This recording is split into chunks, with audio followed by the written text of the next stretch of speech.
Thank you very much, and a very good morning or good afternoon, depending on where we are.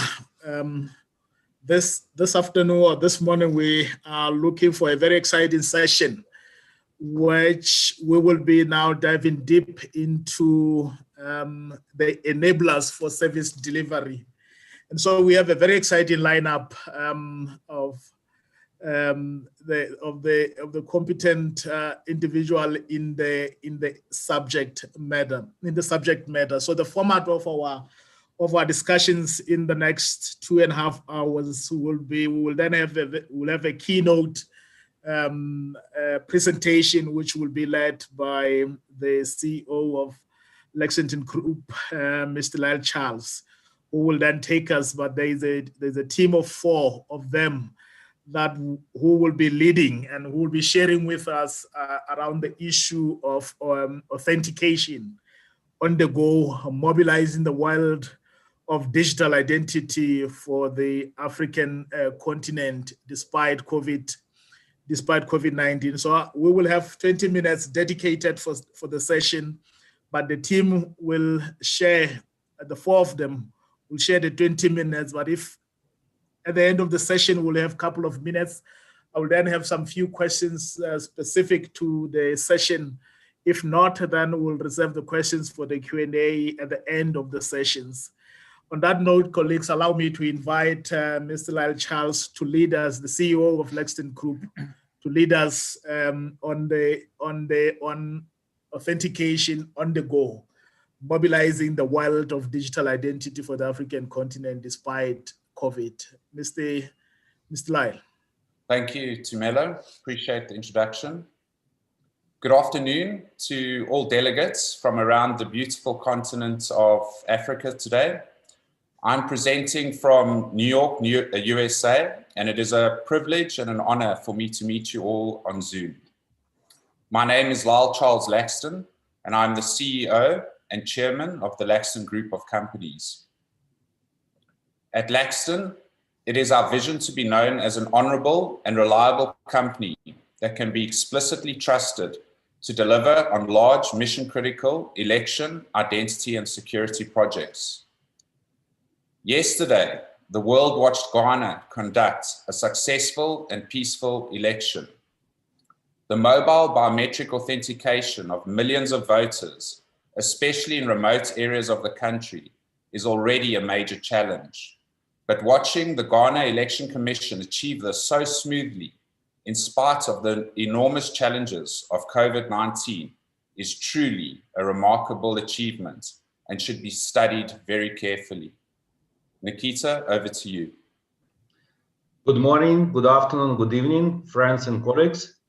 I'm Nikita Kolesnev, Vice President, Partner Sales Global at Laxton, speaking today from Minsk, Belarus.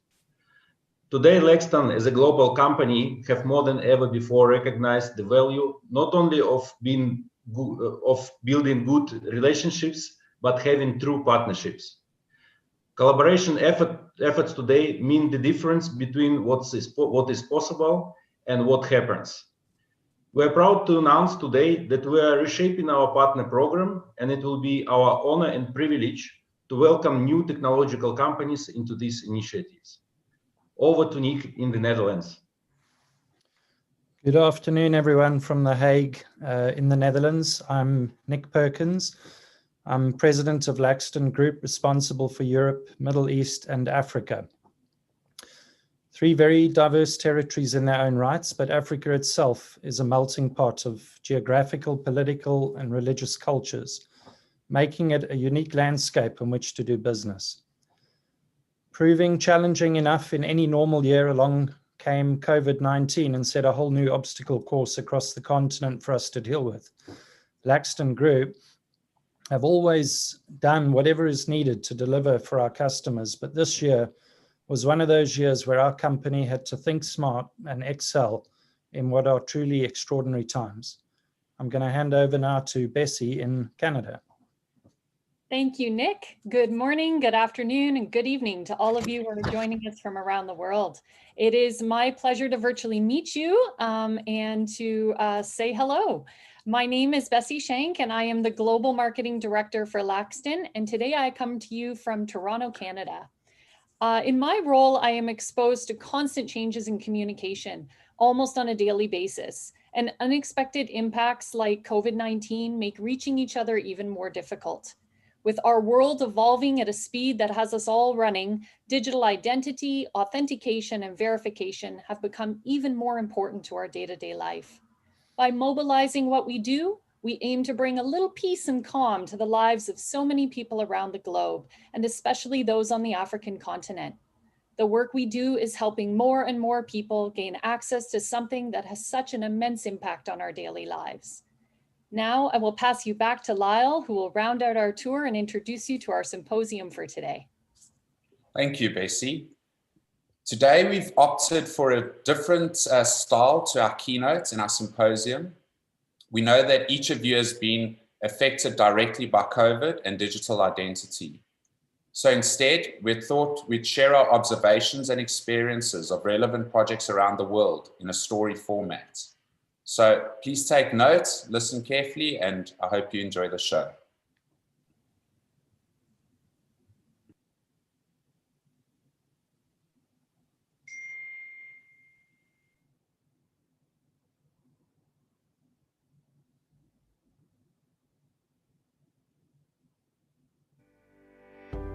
Authentication on the go, mobilizing the world of digital identity for the African continent despite the COVID-19 global pandemic. The people of the world are on the go. Everyone zipping along at breakneck speeds in a rush to get everywhere, anywhere, and fast. Then, suddenly, and with little to no warning, we are all halted.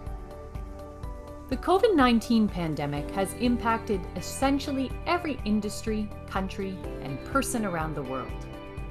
Perhaps one of the strangest ironies is that while the entire world has slowed, the need for quick, easy, and accurate authentication of identity has sped up.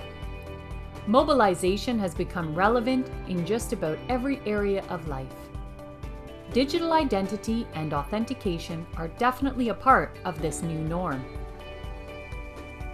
And in particular, the need is greater now than ever before for those living on the African continent. 2020 has ignited a whole array of changes that frankly few, if any of us, saw coming. And especially this quickly. In many cases, modifications were made that we had never even thought about before. COVID-19 has also exposed that for this world to recover, we must be willing to innovate and collaborate even more. For years, Laxton has explored what we could do to get authentication literally moving. From the beginning, we've considered mobility and the importance of bringing the devices beyond traditional environments to where the people and the need arises. With deep roots in South Africa, we've explored what it means to have verified identity for the people of Africa and the world, and the value of authentication to ensure the safety, security, and day-to-day experiences of everyone, everywhere. Our team sees mobile authentication as a necessity. Despite the unusual scenarios we've faced recently, we've adapted how we operate and created products to solve the need for the mobility of identity authentication. The UN and World Bank envision that by 2030, every individual in the world will have a digital identity. Digital ID promises to transform Africa's economic and political landscape. This holds the power to unlock more inclusive digital economies, increase access to government services, and elevate political accountability.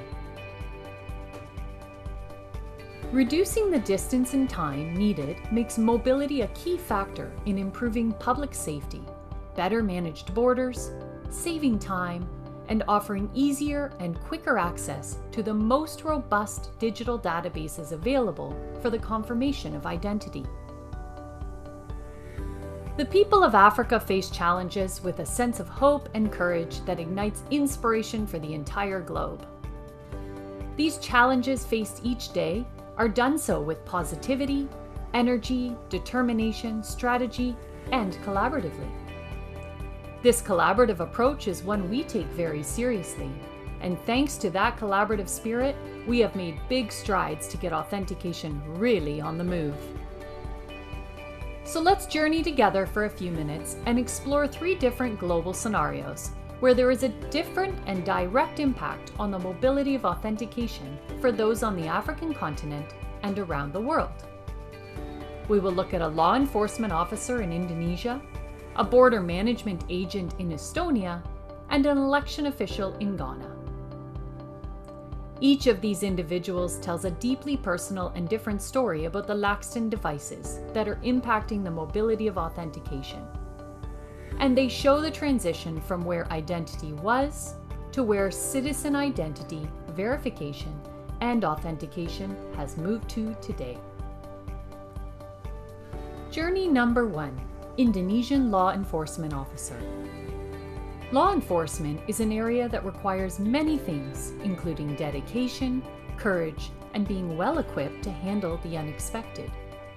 Pre- and post-COVID-19, the need for public safety remains at the forefront of challenges for a country. Consider for a moment the extensive number of things that officers must do to ensure that each interaction they have is done safely, efficiently, and accurately completed. Let's use a traffic stop, for example. This officer has been on the lookout for a vehicle with a particular make and model. As they are traveling along the highway, they see this type of car. They put on the flashing lights and sounds and pull them over. In the past, they would request an individual's information, a driver's license, that they would review by eye. Then they would return to their vehicle and run it through a local system and spend excessive amounts of time trying to accurately identify the individual and the validity of the driver's license. Depending on the outcome, they may have to return to the station for booking, etc. It takes a lot of time.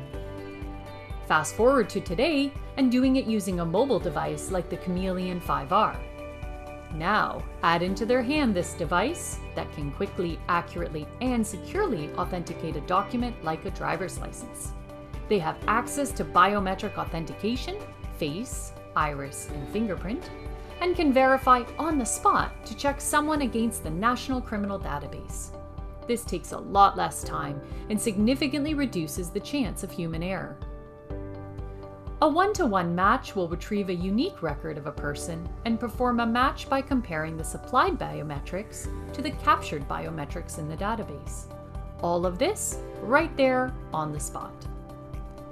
Remember that earlier we mentioned the importance of collaboration? Well, we didn't go at this alone. In fact, this unique mobile authentication device is a collaborative effort between the Laxton engineering and regular forensics team. Uniquely equipped with infrared and ultraviolet scanning capability for advanced identity document verification, it's the first of its kind to bring this type of solution to the mobile market. The Chameleon 5R has unique features and capabilities that simplify the process for an officer. COVID-19 has made it even more relevant to reduce added steps that lead to close personal encounters, and this device helps to protect everyone involved. Having this tool ensures that mobility doesn't mean you have to sacrifice capability. Fully equipped, this rugged, multimodal handheld device is designed for secure data capture and document authentication on the go. It has a 5.7-inch Sunlight readable touchscreen, high-resolution front and back cameras, and the sought-after infrared and ultraviolet scanning capability. Plus, it corresponds to the IP65 standard and has contact and contactless scanners for e-documents with the choice of a single or dual fingerprint scanner.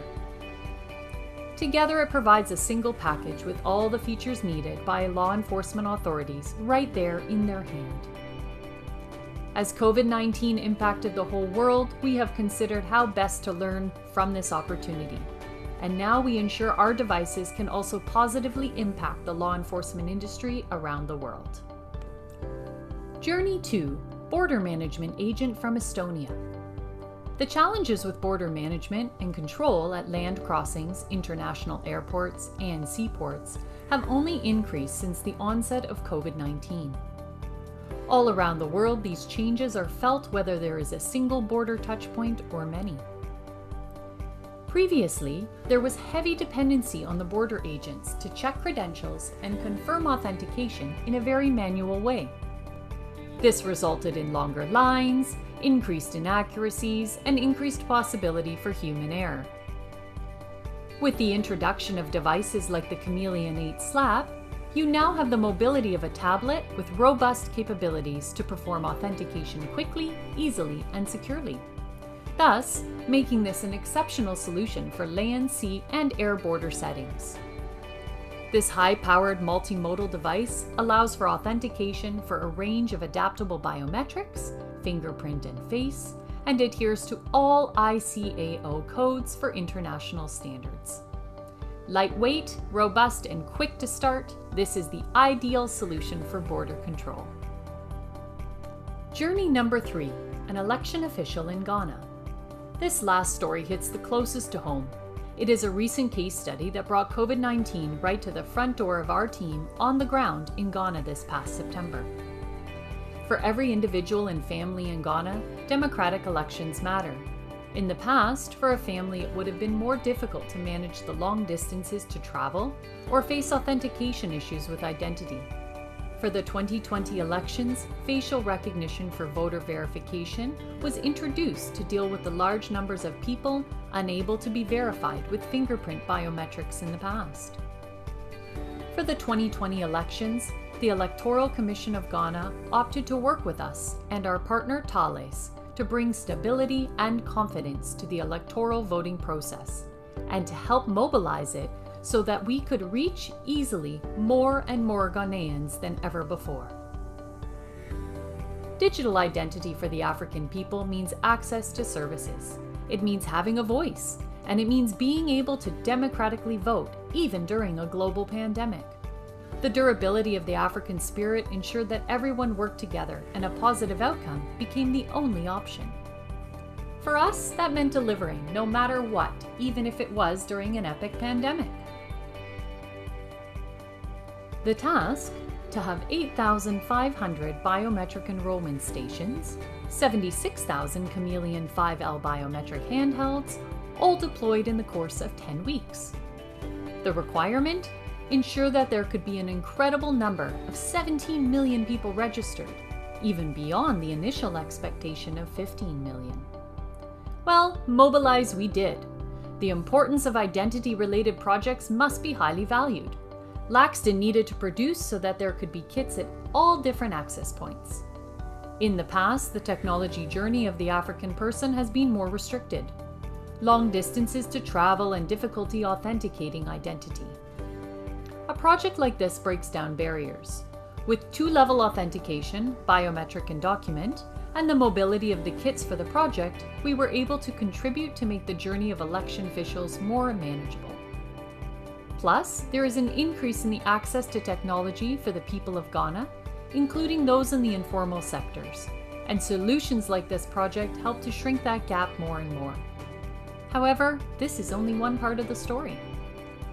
During COVID-19, we experienced firsthand the incredible capabilities of the Electoral Commission of Ghana to mobilize support systems to ensure that polling stations and registration procedures were meeting unexpected changes in standards. They worked right alongside with us, and together we could manage the impacts of shutdowns of global suppliers, work out alternatives, ensure that we could obtain the materials needed to avoid any delays. In 2019, more people voted than ever before. Nearly 2 billion voters in 50 countries around the world participated in elections. In 2020, with the unexpected presence of the COVID-19 pandemic, our company was determined to ensure that we would do our part to help the electoral registrations we had committed to happen.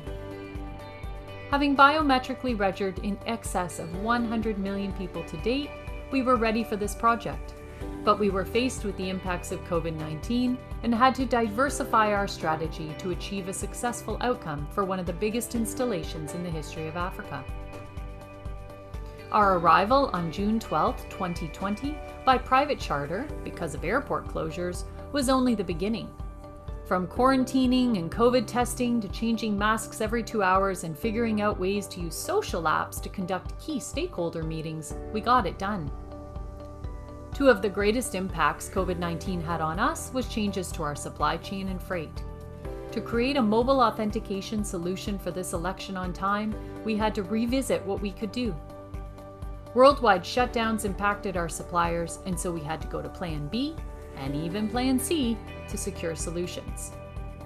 Everyone came together to ensure the election timeline was saved. We could not be more impressed by the rally of the Electoral Commission of Ghana. Lastly, a system like this requires so many people to operate. Without traditional pre-COVID-19 options available, we had to flex in how training was completed. We prepared and shared various training videos through designated WhatsApp support groups. And in addition, we hosted a single 40-person technician training session with people from across Ghana. This hands-on training was mobilized by the Electoral Commission of Ghana and conducted by our team to ensure complete comfort with the hardware solution presented. At the end, we completed a comprehensive skills assessment, and the comprehension score was an impressive 96%. Overall, together with our partners, we were able to ensure 17 million people could register for the vote.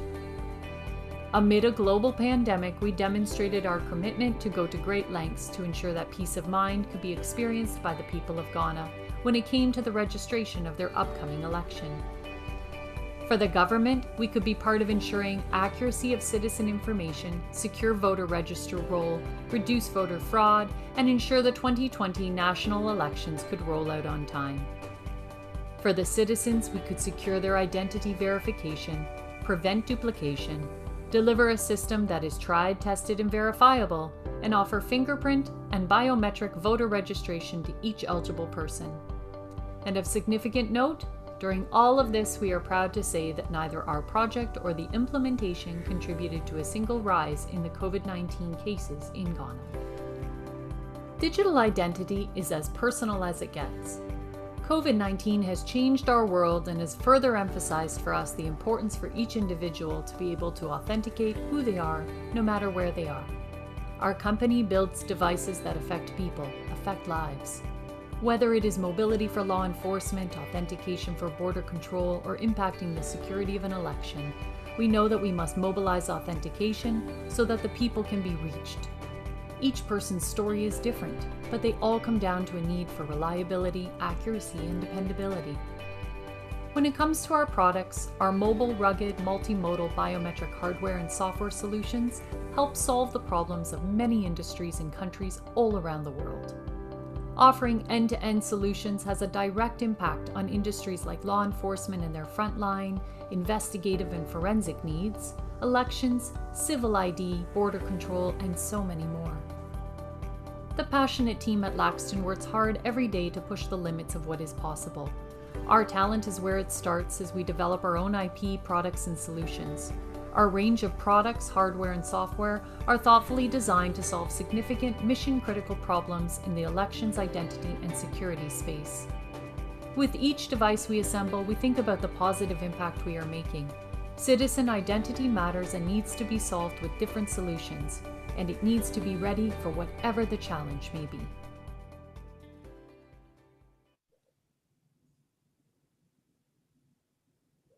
Thank you very much, Mr. Lyle, for that very thoughtful presentation.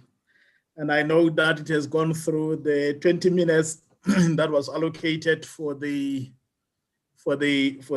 keynote. I think maybe during the Q&A we'll have time to go through some questions which I know that participants will be hopefully eager to ask, especially because the issue of authentication in the area of digital identity in the context of Africa is one that is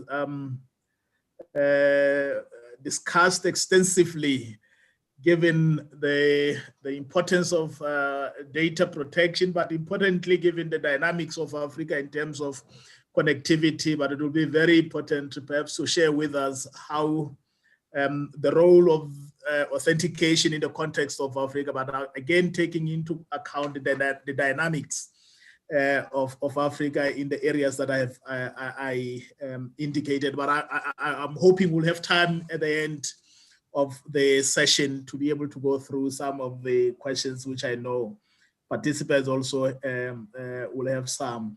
But again, thank you very much, and the team, Mr. Lal Charles, Nick, Nikita, and Beishe. Thank you very much. Let me now invite, as I had indicated earlier, colleagues, let me invite Mr. Koshi. So what Mr. Koshi is going to discuss and share with us in the area of digital, or rather access to digital identity as a key enabler in service delivery. But what Mr. Koshi will be sharing with us or discussing with us this morning or this afternoon, it will be around building identity. So Mr. Koshi, let me invite you to share with us what it is that we have prepared for the session. Over to you, Koshi.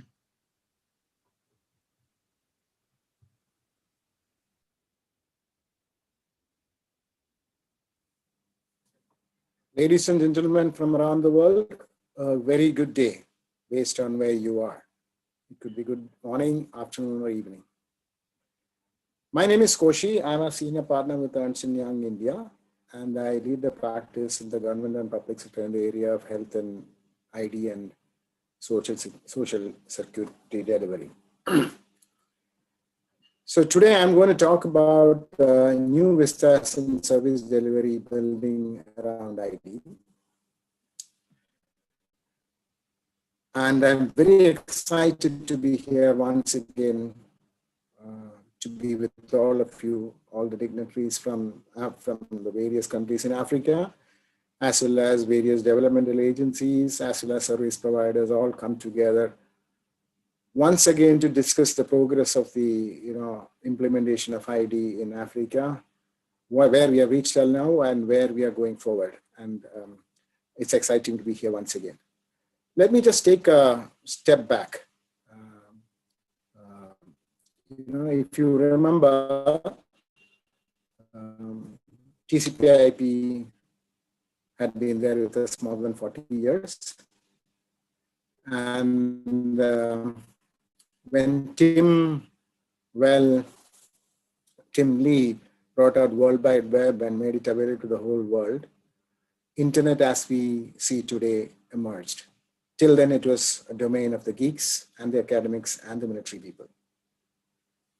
Similarly, GPS was there as a military in 2000. The transactions, the services, digital services that is possible, completely revolutionized. If it wasn't for that, the world would not have been as it is today, and we would not have managed the pandemic. So what it told us that the pandemic, the platform thinking, what it showed us, the platform thinking enables universal access and drives innovations. And when it is available as a impact is huge. That's why, worldwide, Tim, who sort of made WWW as a global public good, really changed the world because it was made available as a public good. If you look at the digital, if you look at the identity, that has also been there for years, either as a functional ID giving a driving license or a passport or a membership of a club. But all the time, the priority for any ID agency was building ID. I mean, even when the country decided to give an ID, it was all ID for all. What they were thinking about, how do I get to know everybody, get the details, and give them a document which says that who they are. That's it. And how they're going to use, and how the other entities, how the service provider is going to use as their concern, not the ID agency's concern.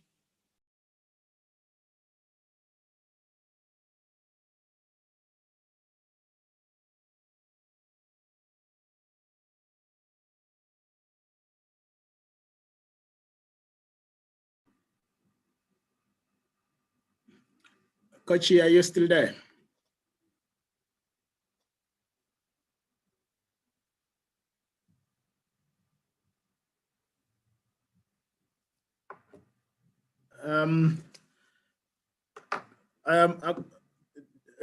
Distinguished delegates, I think we lost Kesha. Koshi, are you back? Yeah, I'm back. Sorry, Great. I think the connection blipped for a second. Sorry. Okay, great. Okay. Thanks, you're back. Okay, Continue. so it feels nice to think that you know, the whole idea about seeing ID as a platform started with when we implemented Unique Identity Authority here in India, and that was a big change. So we started thinking that the responsibility of the ID agency is not just building ID, but they have to think about building, strengthening service delivery. They have to think about creating new solutions. That's what we call building on ID and building in around ID systems. So this thought was sort of taken paramount importance when we started developing our ID system, and to make sure that everything that we decide, the processes, the platform, the technology, the scalability, the sizing, everything was with an assumption of the humongous possibilities of making this platform change the way that we undertake transactions in our country. And so today, my focus, so that it becomes the digital identity become a force multiplier, not just an evidence of who you are.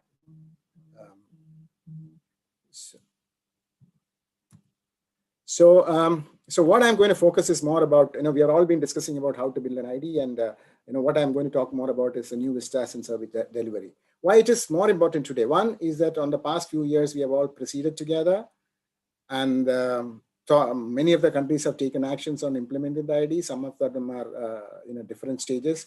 So it is important for us to think about the maturity level 2 and 3.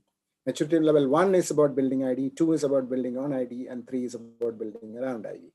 So I'm going to use this thought about new vistas and service delivery with the context of what's happening in my country where I come from. One of the main ideas that we started working even in the very beginning is that now that the ID is there as a platform, digital ID is there as a platform, how do we sort of encourage layered approach for innovation? One of the thought, very, very important decision that we take about is to develop open APIs to, as microservices to be, enabling variety of services which is built on the ID and, lying on, digital identity platform underneath. We call it India Stack, and I'm not going to go into detail. Many of you might have heard of it. And what I'm going to talk about is how the whole idea sort of transformed the way, service delivery happens in the economy. One of the, the first advantage of that was there is it was able to unbundle some of the complex processes and make it, and use this microservices API to bring about efficiency. Let me just explain this with an example. Think about me opening a bank account. Earlier, when I go to a bank, he has to do a KYC. He has to know who I am. So the whole process of KYC involved me providing some proof of my ID and that getting verified against original, probably doing some more thing. All those things normally cost about $3 to $5 for every account that's open.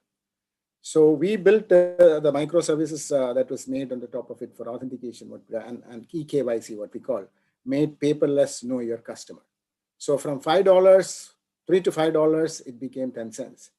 And it became so instantaneous. In fact, one of the, when a new, the telecom company came into being in our country, they were able to enroll something like 100 million people in 6 months' time only because of the power of this. Let's take the example further, and I'm going to apply for a loan, and I want to show some documents. Again, the same issue. I would have had to take copies, and the whole document processing in the normal way of attestation, verification, so on and so forth would have taken a long time. Now I have the microservices, which is again ID enabled microservices are just available. Is that I have my documents available. I can give a access to the lender on only the documents that is there kept in my locker and only for a limited purpose of time as authenticated by me. So he's accessing only with my consent.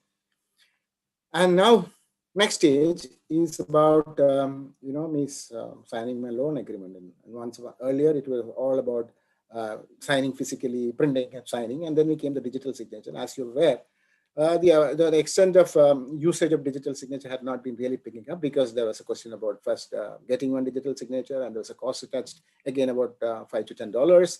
And most of the people did not feel comfortable to carry around the dongle or the devices. So what we did was the e-sign built on on an eKYC idea.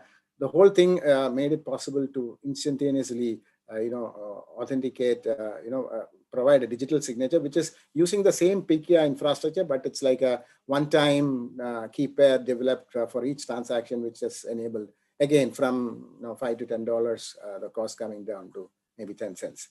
So this is essentially what this whole idea, if you look at, this is all about unbundling components of the service delivery. Earlier, it was all to be done by one single entity, from eKYC to document verification to storage to all of them. Now it's all been enabled digitally and in a fast pace. And because of that, these days, many of the lenders are even able to process this documentation in a matter of minutes. The other thing that made possible was the whole the innovation that we were able to bring about going to the next layer. Again, I'm just using the story as continuous again as if I wanted to take a loan, if I'm a big industrialist or I have a lot of asset, the lenders were happy because processing a client itself was enormously costly, expensive, effort, significant effort, and they felt comfortable only against a significant amount of physical asset that I could give as my collateral. But think about me as a small person, a street vendor who has a regular income. I'm a restaurant owner. I get a regular income, but I don't have too much of assets to show. And it's practically impossible for the banking institutions to really have a real-time information about all this financial assets and financial transactions that have, which would help him to evaluate how strong how creditworthy I am.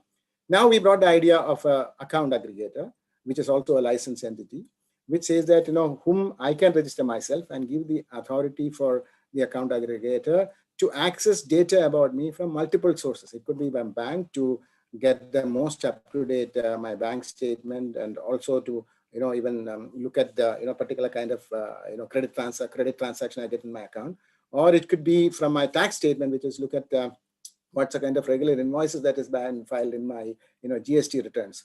All this real-time, near-time information is something that is very valuable to the lender, and he's able to evaluate my creditworthiness and give me a small loan, because I'm a small person and my requirement is not so high, at a real-time basis, and the whole processing can be done in a few minutes.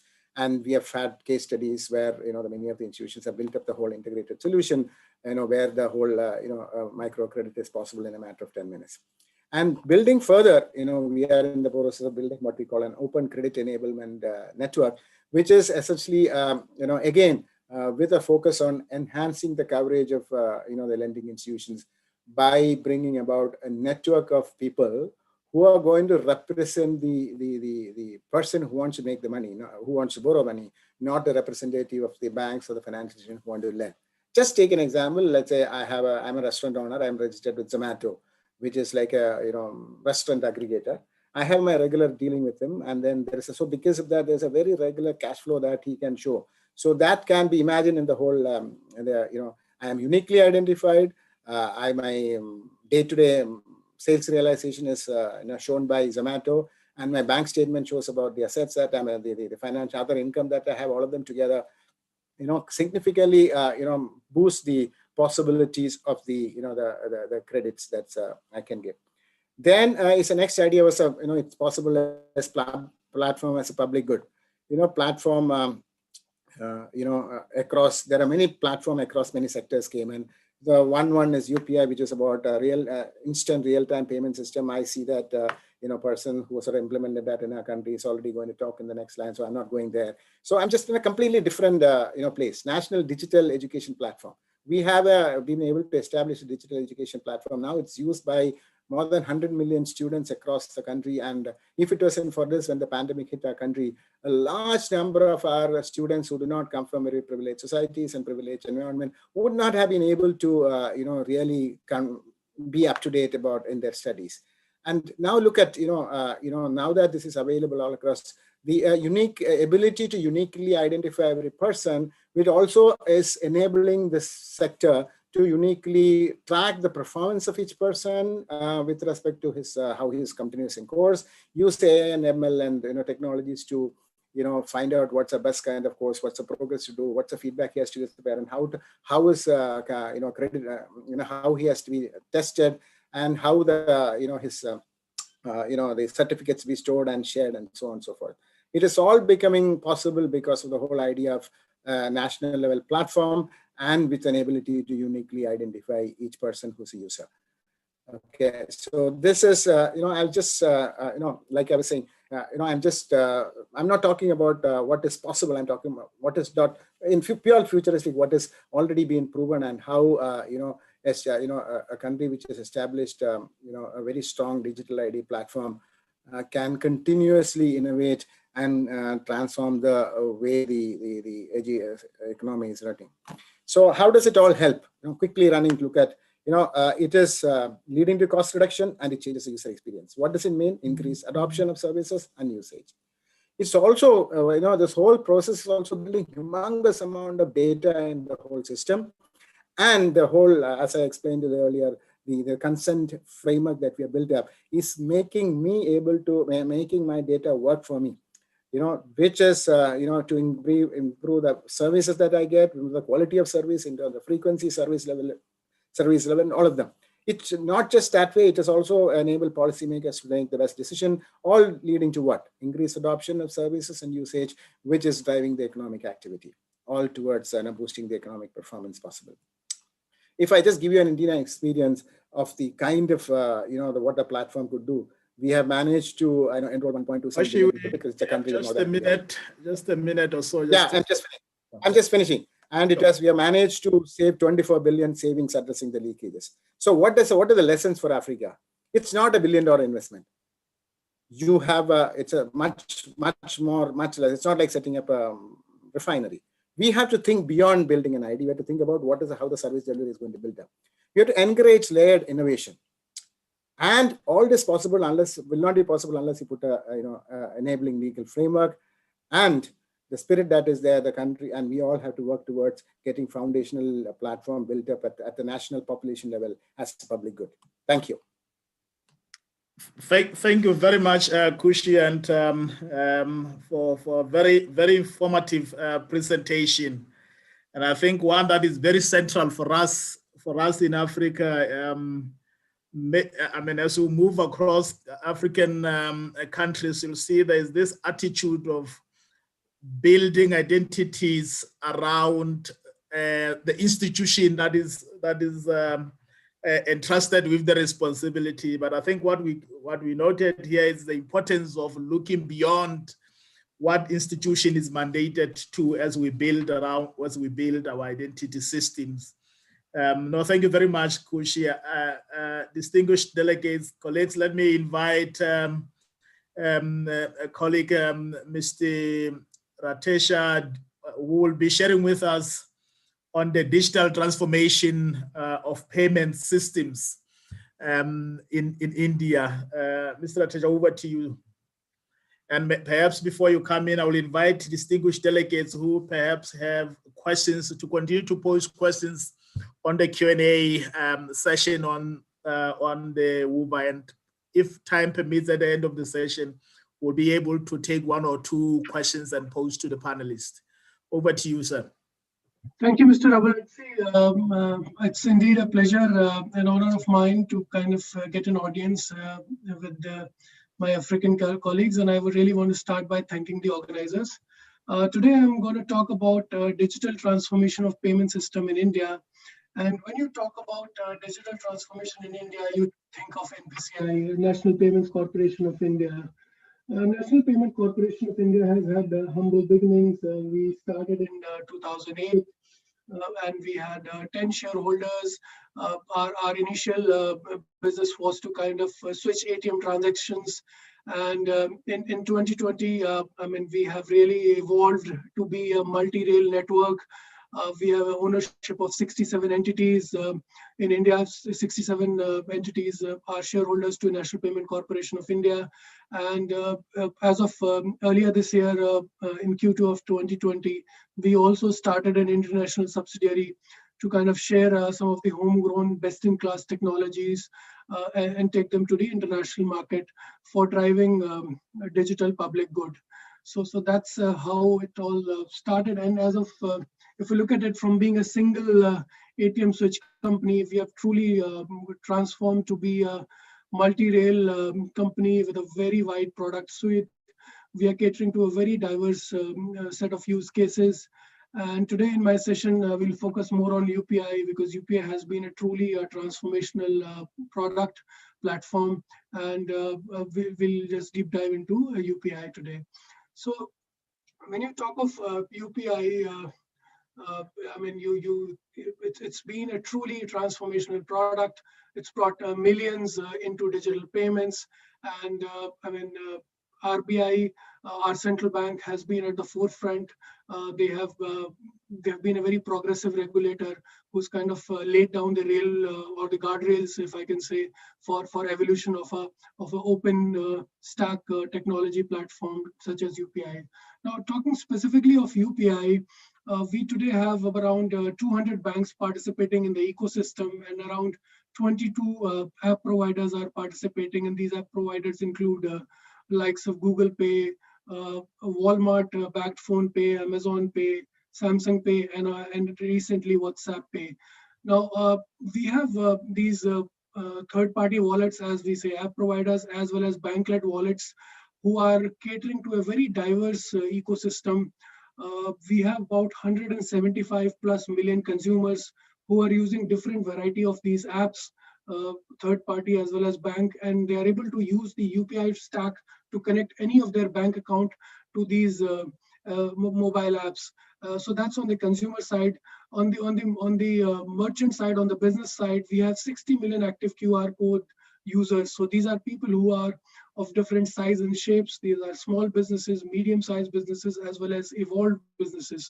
So using the technology, the platform that we have developed under the guidance of Reserve Bank of India, through a very wide industry ecosystem-led cooperation, we are catering to 175 plus million consumers, and we are catering like driving business cases and different use cases through participation of 60 million plus QR codes. Now we are catering to a wide variety of use cases, be it P2P, P2M, and we are using a variety of kind of QR as well as, which is dynamic as well as static QR codes, and also alias-based solutions. So it's as simple as saying that Ritesh Shukla at HDFC Bank, kind of alias which people can use to kind of send money to each other. So that's in a nutshell is about the ecosystem. Now in terms of performance, if you see, I mean, we have had amazing growth in terms of the number of transactions since the beginning. In 2017, when we launched the solution, we had around 400 million transactions on the platform. And this year, till November, we have crossed 16 billion transactions. We are seeing a very strong month-on-month growth, which kind of resonates with the simplicity and the convenience that we have built around the app, the simple use cases that we have built, the ecosystem collaboration that we have achieved with different players to drive home the point to the last mile. And beginning October last year, we have continuously clocked 1 billion plus transactions, except for the month of April, wherein the COVID-related lockdown was enforced. But ever since, I mean, every month we are achieving new milestones. In the month of November, we crossed 2 billion transactions. We crossed 2 billion in month of October, 2.1 billion, and November we did 2.2 billion. So that's 7% growth month-on-month basis. And the good thing about the solution is, and these are financial transactions I'm talking about, we have an equal number of non-financial transactions. And the good thing about the adoption is that 40% of these transactions are P2M transactions. So that's actually transforming the commerce in the country. We are a big country, and some of these merchants were not even included in the traditional card acceptance rail. So through UPI, we have been able to bring in people from different corners of the country on a digital payment landscape, and we are promoting commerce through the platform. Now, if you talk about, the evolution of UPI, I mean, we have established UPI in a larger scheme of things, and the consumers as well as merchants are growing, and the increase in number of transactions truly is speaking about the traction that we have built in the market. But we are not sitting back on the success that we've achieved. We are continuously investing in the platform. We are building newer use cases, such as recently we added subscription-based payments as one of the modules. We have also kind of enabled investment into mutual funds through the platform. We have enabled a cash on delivery kind of module. So when people are ordering food using the solution, they can also kind of they can also pay on a real-time basis instead of cash. So we are continuously investing in platform. We are evolving it. We are looking at adding newer use cases. We are also working on another use case, which is enabling cross-border payments on this platform. Also a priority of G20 countries. So we are, the point is we are not sitting, we are just adding newer use cases to make UPI a very comprehensive solution. Now, if you look at the success that we've achieved since the beginning, I think a very important parameter would be to compare the UPI volumes against the GDP of our country.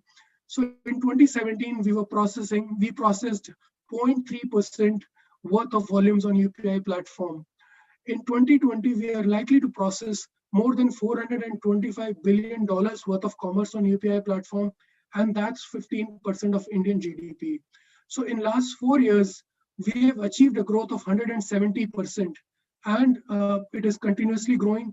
We have recently scaled up our platform capabilities to cater to 1 billion transactions per day.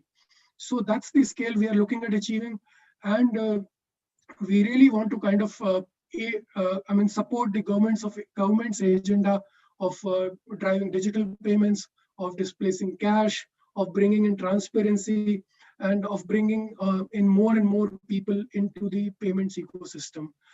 Now, within a time frame of 4 years, if you see, 47% of the total digital transactions in India are happening on UPI platform, and that's a commendable feat when you look at in terms of the percentages and the ratios. Now, talking about a bit about the UPI platform, the technology behind it, we currently are catering to multiple modes: push payment, pull payment, QR codes, one-time mandates, like investing into IPOs, and also making pre-auth booking for the hotel, etc. Not relevant in COVID times, but hopefully very soon will be relevant again. Invoice in a box kind of solution, which is enabling businesses send the invoice of the services that they have delivered in form of a hyperlink along with the request for payment. Recurring mandates I spoke about. So these are the modes that we have currently enabled, and we have a wide variety of channels that kind of interact with consumers, be it in form of a mobile app, internet banking, independent UPI apps, branch, and we also have USSD module, because not everyone in our country has a smartphone, and there could be areas where data connectivity is poor. So we also have a USSD module, and we are working on a pilot for ATM. In terms of the platform capabilities, we cater to all kind of retail payments, including merchant payments. The funding can happen from a savings account, current account, an OD account. And we also have a module which, in case of a cross-border transaction, can show a direct currency conversion in the home currency for the user to have a more transparent and seamless experience. We also have a kind of a different, we also have the capability to cater to different kind of card-based funding sources, including prepaid, credit, and digital currency as and when they evolve in the market. And we are also building use cases around the international cross-border remittances. The platform is built in a very open kind of a format that actually allows innovation in the market. And by enabling innovation in the market, we are able to kind of cater to newer use cases. We are able to kind of build a very simple interface, which is easy to understand for people in urban as well as rural areas. And we are able to drive traction and ensure that everybody in the value chain is engaged and finds relevance. Now, having spoken about the platform, and I also talked about our recent initiative of forming an international arm of National Payment Corporation of India. So with this slide, what I wanted to convey was that at NPCI International, we are looking at world canvas to collaborate using our best-in-class technology that we have developed in India, and we have successfully deployed it, and now we are focusing on scaling it up. We would like to forge partnerships and collaborations in different markets in international landscape and create best-in-class payment solutions, best-in-class user experiences to see the evolution of digital payments in different parts of the world. So that's it from me, and I hope everyone found the session useful. Ratish, thank you very much, and quite in time. Let me distinguished delegates invite the ID4AFRICA team to come and announce the sweep letters. Shona. Okay, thank you, Tumelo. One moment.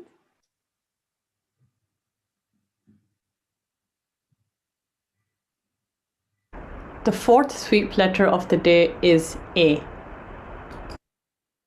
La quatrième lettre sweep du jour est le A.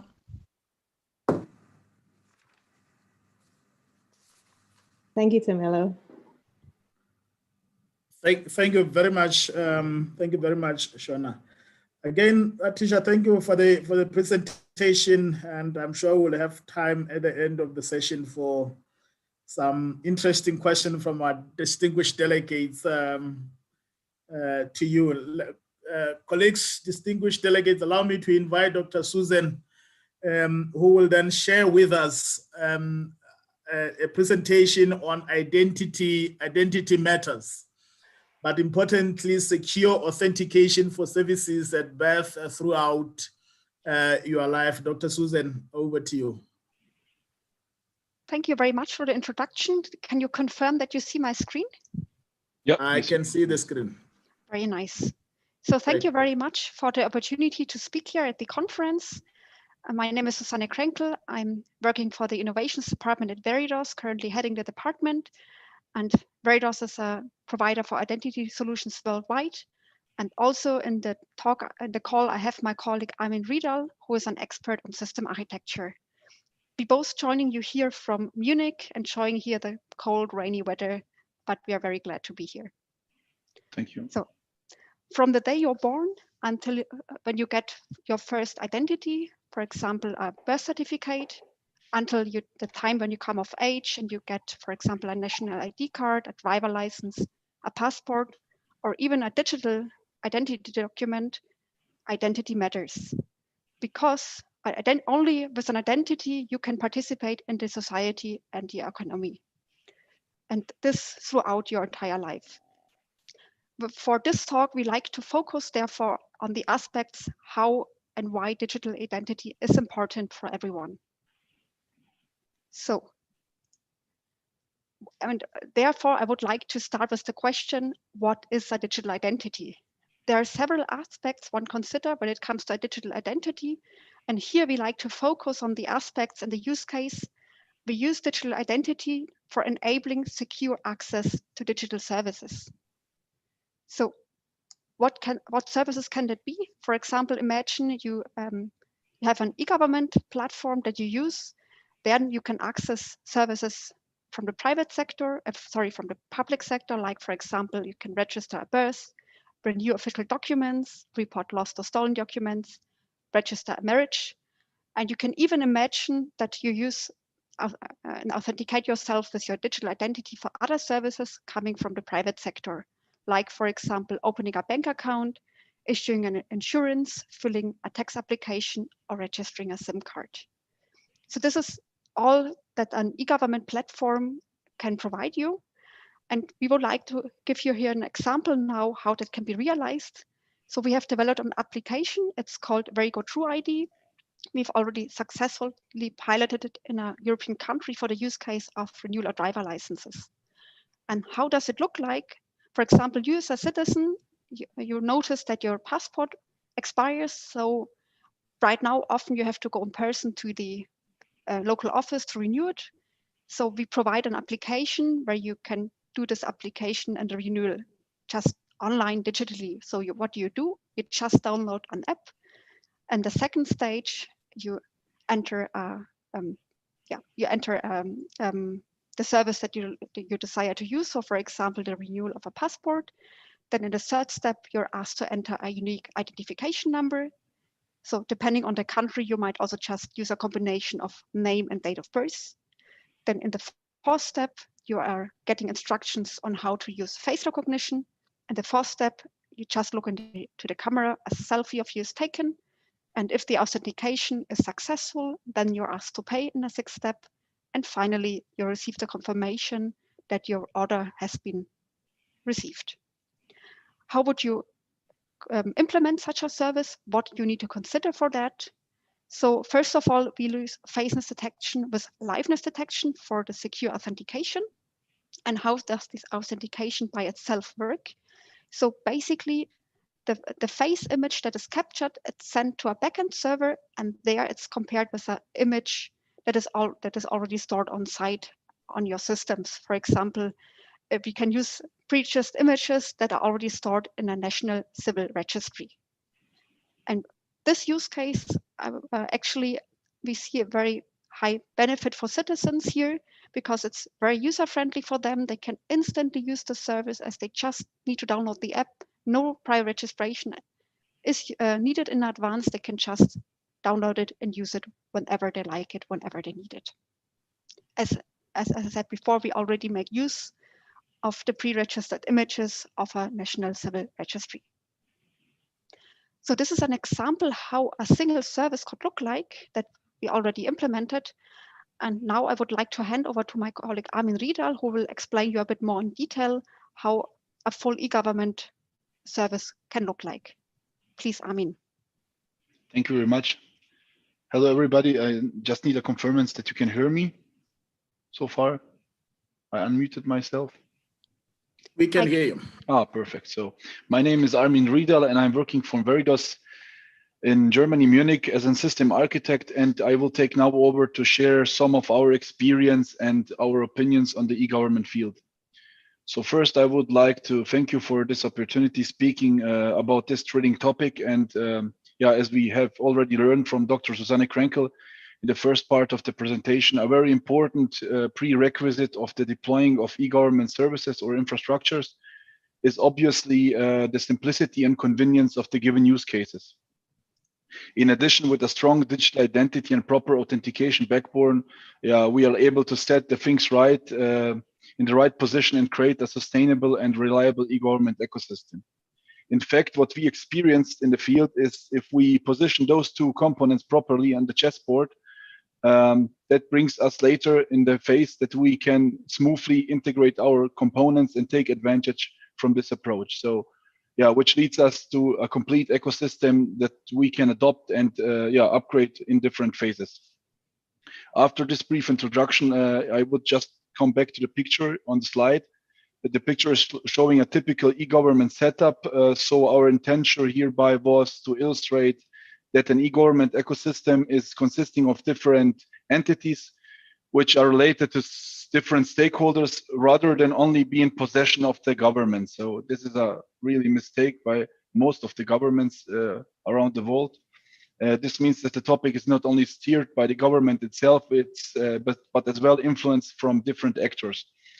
What is convincible in this, that the eGovernment settles this topic by itself and it creates everything beyond and don't success with the strategy because they're rejected by the key players in the field. This, what we already have seen in different countries is that they focus and emphasize at this point, every time we speak about this point, we try to settle down the customer and emphasize the importance of these points. Let's now have a look over the eGovernment ecosystem. It's mainly comprised by two sides. The governmental part is on the bottom side of the picture. Then on the bottom side of the picture, then the upper part, we see the different entities, service provider, stakeholder, and whosoever is dealing with the citizen. This is as well all about and all about the portals and self-service systems created for the citizen access. Yeah, and in order to deploy the services to the citizen, we see how important it is to set the right system architecture between those two parts. Hereby, we have to go in with standard technologies and interfaces instead of setting it up by a disordered or method approach that creates a proprietary system that can only be handled by a couple of persons. And this would be really a game stopper if this is mistaken. So yeah, so we should go as far as we can for a modularized setup and as far as possible with a standardized approach for those systems, interfaces and components. Yeah, and only this together implies for a robust and reliable e-government ecosystem. Susanne, please, next slide.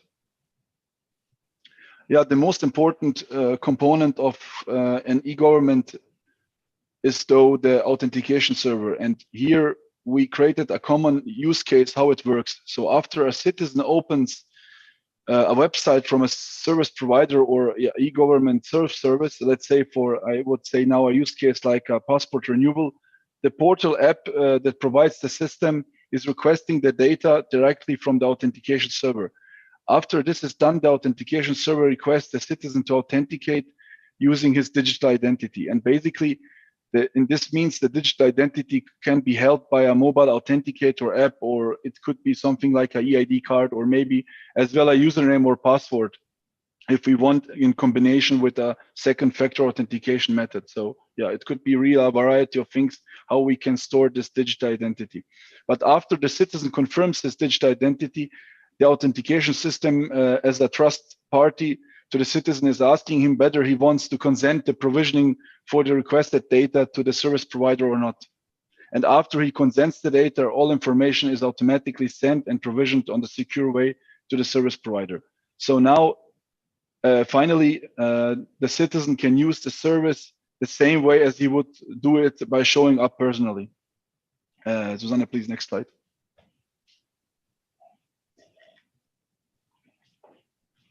Beside all these technical fancy thingies that we explained, on the other hand side, we experience a very interesting behavior. This is, and this topic is related to non-technical things that are needed to set up and deploy the digital services in a successful way. This is why a proper setup of the law and legislations are really, are as well crucial requirements to start deploying digital identity systems.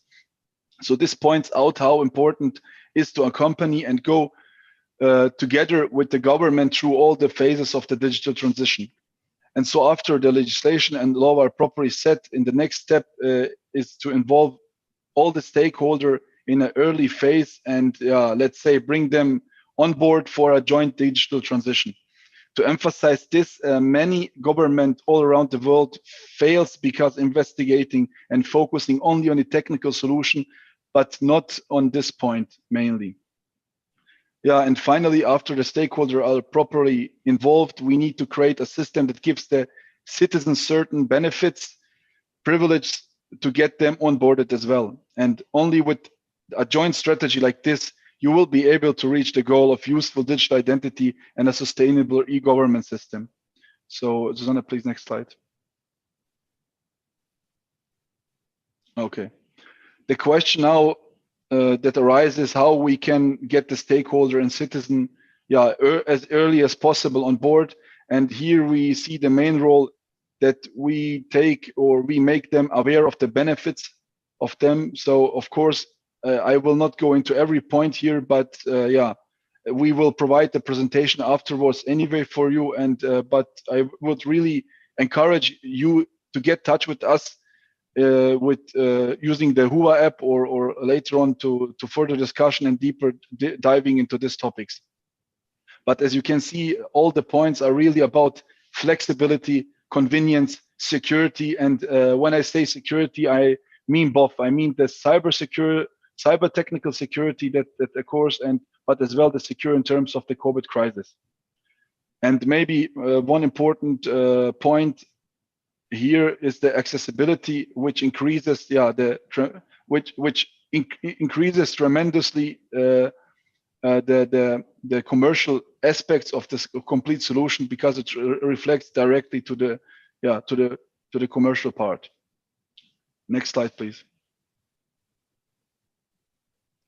Yeah, and last but not least, appetizer for the government representatives here. After we achieved all the steps of the successful digitalization and setup of a proper e-government system, now it is imaginable to have an app with all documents stored and services that you can use in a very convenient and easy way. And yeah, here I would like to thank you for your attention and left some time up for questions, or maybe to get in touch with your remarks. Thank you very much. Thank you very much for that very insightful and very informative presentation. And I'm sure there is an appetite for questions later on. So thank you very much to Dr. Susan and colleagues. Let me, at this juncture, colleagues, invite Kapusta to share with us his presentation on the trusted enrollment, empowering citizens with remote document issuance process. Over to you, sir.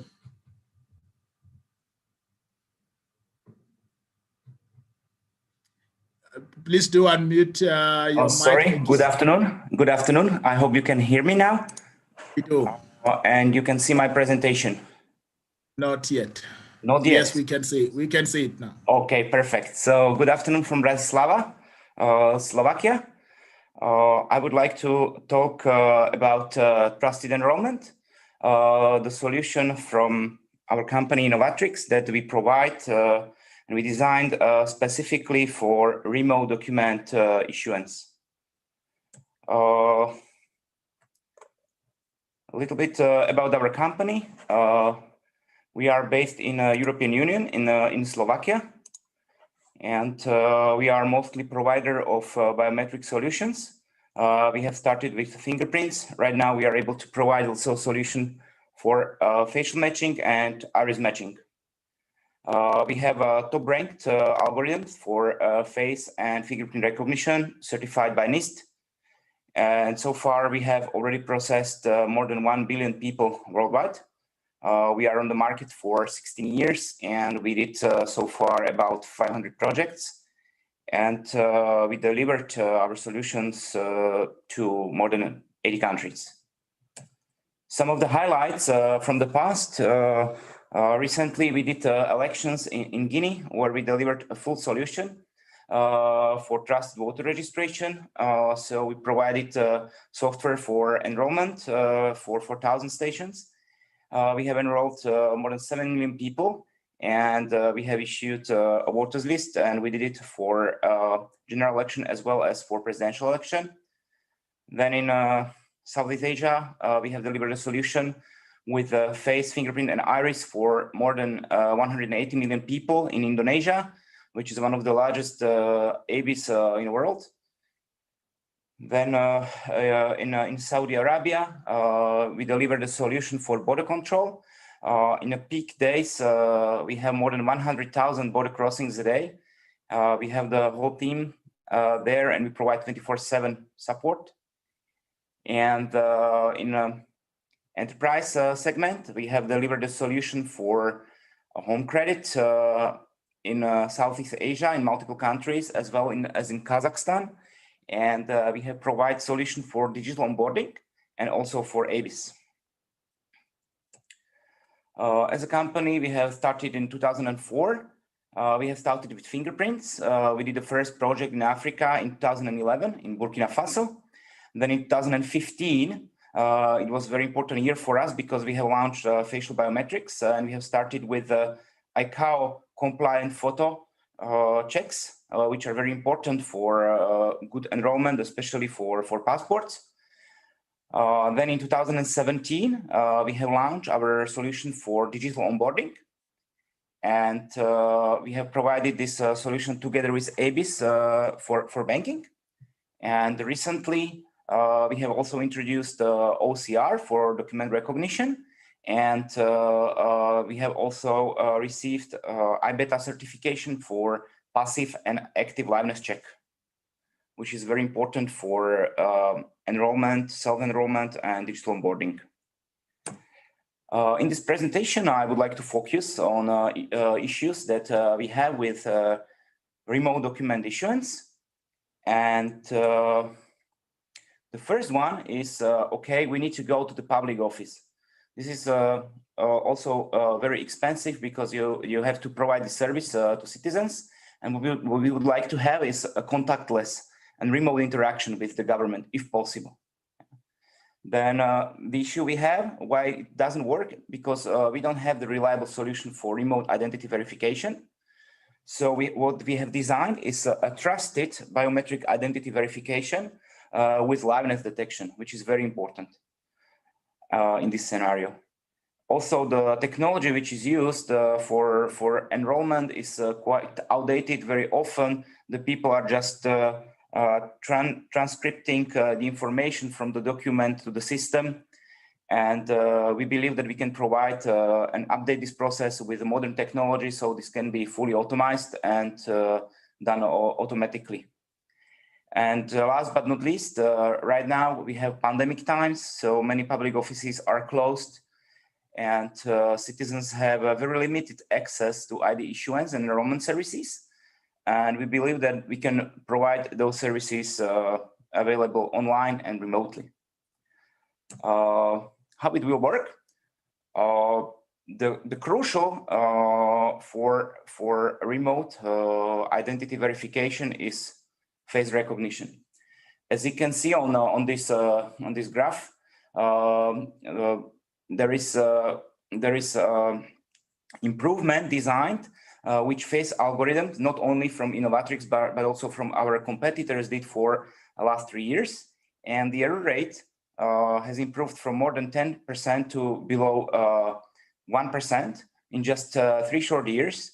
And now the accuracy is very similar to that with fingerprints. The solution that we have designed for enrollment is that we would like to have the whole procedure equivalent to the one as you do a one-click checkout in eShop. So you can apply for a visa or ID renewal as easily as you are doing your shopping. What is important that the whole process is secured with biometrics, and we use facial biometrics mostly for identity verification. So you apply for a new document using your smartphone or a web browser. We are able to do a duplicate check, and we also check your historical record. So we really verify that you are you. And what is very important, that we are also able to do a liveness check so that we can do a presentation attack detection. And then the result of the whole process is either your identity is verified or it's a subject for review by the operator, so he can see the result of the onboarding, or it can be refused.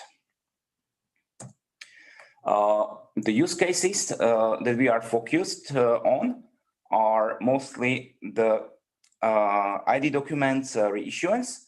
So we believe that, okay, for the first time you go to the office and you can be enrolled physically, but most of the time you apply for an ID because it's expired or because it's lost, or your marital status has changed, so you would like to change the name. So most of the cases you are applying for a reissuance of the document. The second use case we would like to talk about is e-visa application. And the third one is proof of life.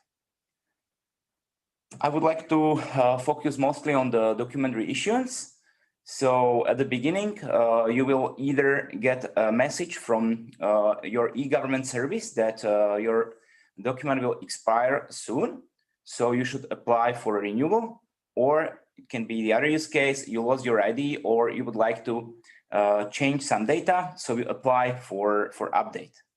How it will work, you either go on an eGovernment website or you use eGovernment application on your mobile phone. And the first step you do is you scan your ID and you do your selfie. Then you check the data. The it sends to the national registry where we do the background check using the biometrics and also biographic data. There is an operator who can confirm that everything is okay. And then you will get an email, it's approved, then the ID is shipped. And at the end of the process, you will get the ID, you will scan it again, you will activate it and validate that you really get your ID and that you are you. If we go more to the details, so the first step is we have to scan the ID. So we can, what we have to do is using OCR, or we can even do NFC for data extraction. So we capture the data from your ID, then you take a selfie if necessary, because sometimes it's not easy to get appropriate ICAO compliant photo. You can also upload a photo if you made it elsewhere, and then you will submit those data to the central system. What we do on the background, we do something what we call evaluating of trust factors. The trust factors that we are evaluating are passive liveness. So we check on the background if the photo is the real photo, not the mask or photo of the screen or a paper. Then we do a biometric identification. So we check that you are you. So we compare the photo on the document with your actual photo or the photo that you have provided. And we also do the background check. So we compare it to the photos which were previously enrolled in the system. And we are able also to check the authenticity of the documents, if the document is really authentic. And because we have the data of all citizens, we are also comparing if you are not enrolled as somebody else in the system. So we do duplicate check using facial biometrics. And at the end, the operator will see the results of the enrollment, and he can approve and the document will be issued, or he can ask for some additional data to support your claim, or you can reject it if something is not correct. The last step is shipping, because we want to avoid the situation that you are enrolled, but somebody will steal your identity. So the ID document will be shipped, and you will use the same process that you use for enrollment, for validation and activation. So we will scan the document that you have just received, and you will do the selfie, and the document will be automatically activated. Something similar we can do for e-visa application. This use case is slightly different, because instead of using a specific ID, we use passport. So we can read either chip using NFC or MRZ zone. So we scan the document, then we do the selfie. Again, we let the applicant to check the data, and then operator will validate it. And at the end of the day, he will get e-visa, so he can travel to the country, and he doesn't have to visit the embassy. Of course, if necessary, if something is not as it is supposed to be, so the trust factors are not correctly evaluated, embassy can invite the citizen for additional personal check. The features that our solution provide for identity verification is the liveness check. This is based on artificial intelligence. We are able to provide passive and active liveness check. We provide also data extraction for identification document. We are able to compare the photo from the document with the actual photo or the photo which was uploaded to the system. Then we check the age and gender if they are as claimed. And then we also do the document authenticity check and document validity check.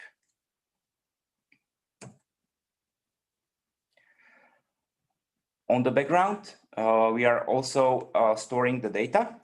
We do the biometric duplicate check. So we search the whole database. If you are not enrolled as somebody else, we are also verifying your data against your legacy data, so the historical data. And the solution has a very high performance, so we are able to process 100,000 of requests per day easily. And we provide the integration for third-party services. So for example, we can check if the document or person is not on some blacklist, or the document was not stolen, which is used for the enrollment.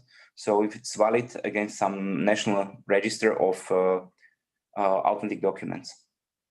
And last but not least, we are able to do identity authentication. Again, we can reuse the passive liveness as well as biometric authentication. And this can be used also as a fast and simple proof of life.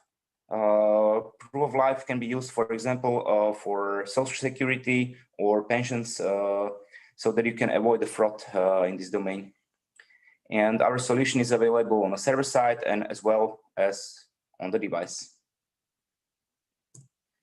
So thank you. And I would like to invite you for another session, which will happen tomorrow, where we will show you the live demo of our solution.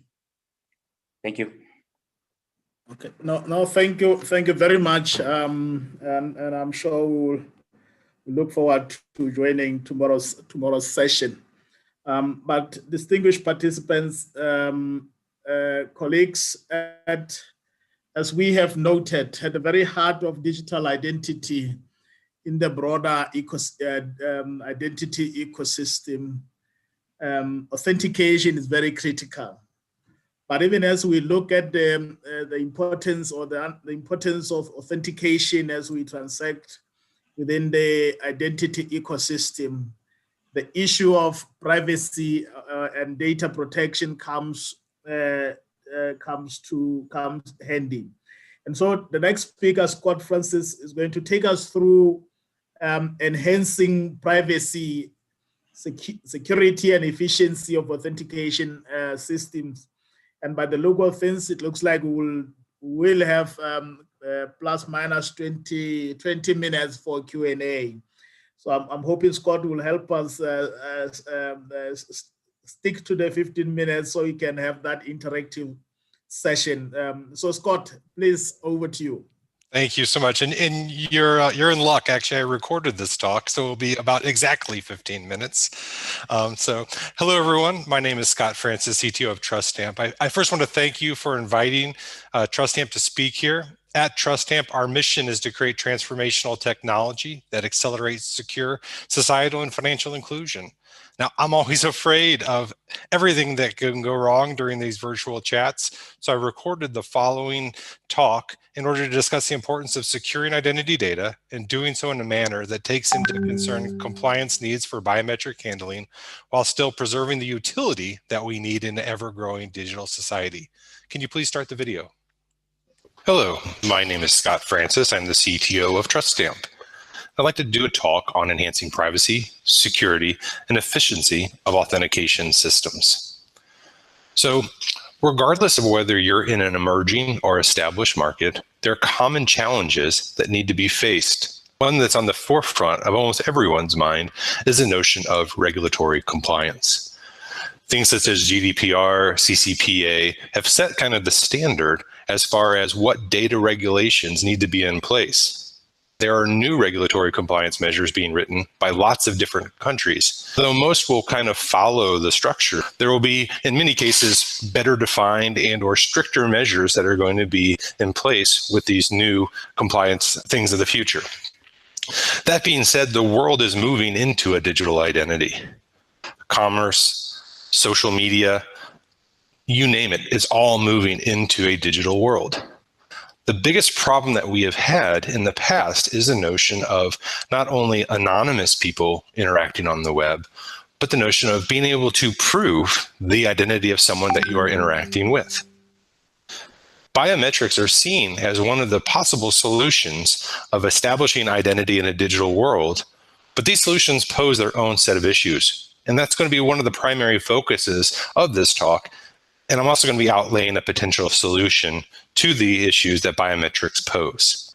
Because identity and commerce is moving online, Obviously, data security becomes one of the most paramount issues to solve. Fraudsters are not going to stop trying to steal identities, create synthetic identities, and do whatever they can in order to gain access to illegal funds, markets, and what have you.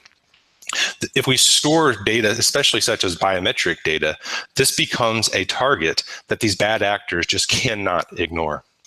In order to move into the next level of a system that's going to protect us, what is the key functionality that we have to have? First and foremost, it has to be built on privacy and security. We need to plan for stricter and stricter compliance and legislation that might have very huge, hefty fines associated with breaches. We need to provide something that has a high level of accuracy, at the same time being resistant to fraud. Finally, it needs to be efficient and it needs to be accessible to all markets, not just first world markets. We need to be able to be potentially lightweight in areas where offline use is necessary. And we need to be able to function without the crutch of having a formal identity document in place as the basis of some sort of foundational identity. So as we mentioned, biometrics intrinsically is the best way to uniquely identify a person. You are literally walking around with hundreds, if not thousands, of unique identifiers of who you are. Now, the problem is we have to find a way of capturing the utility of the biometrics, ideally without using them directly.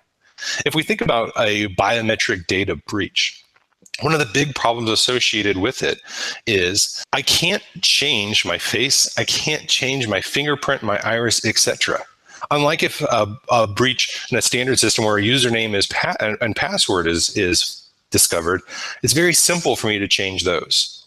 Biometric data, of course, is therefore, although extremely useful, extremely dangerous if it falls into the wrong hands. So most biometric providers today use public-private key encryption methods in order to securely store the biometric data that they are collecting. When they need to use this for a future match, what they will do is then decrypt the data. They'll grab the new biometric sample and they'll compare the two against one another. This will be a probabilistic matching of the sample versus the enrollment, and it will give kind of a thumbs up, thumbs down as far as whether they believe this to be a successful match based upon the threshold. What we're positing is that we can create tokens of these biometric templates, create them in a way that still has the same utility of the tokens, but no longer can be converted back to the original source. These tokens have the usage of being able to identify a person, but based upon how they're created, cannot be used to defraud the person in other situations. So what we want to do is build AI and machine learning systems where the tokens, much like in the previous case with biometric templates, can be predictably compared for likeness in the subject, and therefore can be used in the exact same way. Now let's talk about how we're actually going to create these tokens and what the process that we're going to use in order to create this privacy and security mechanism. So one of the first things we want to do is actually destroy data in the biometric template itself. So that makes it impossible to go back to the original source.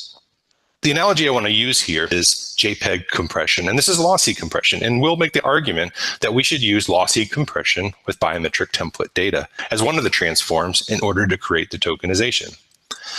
If I look at the three images, it's very easy for the human eye in this case to say, yes, all three of these are a dog. More importantly, all three of these are actually probably the same dog coming from the same image.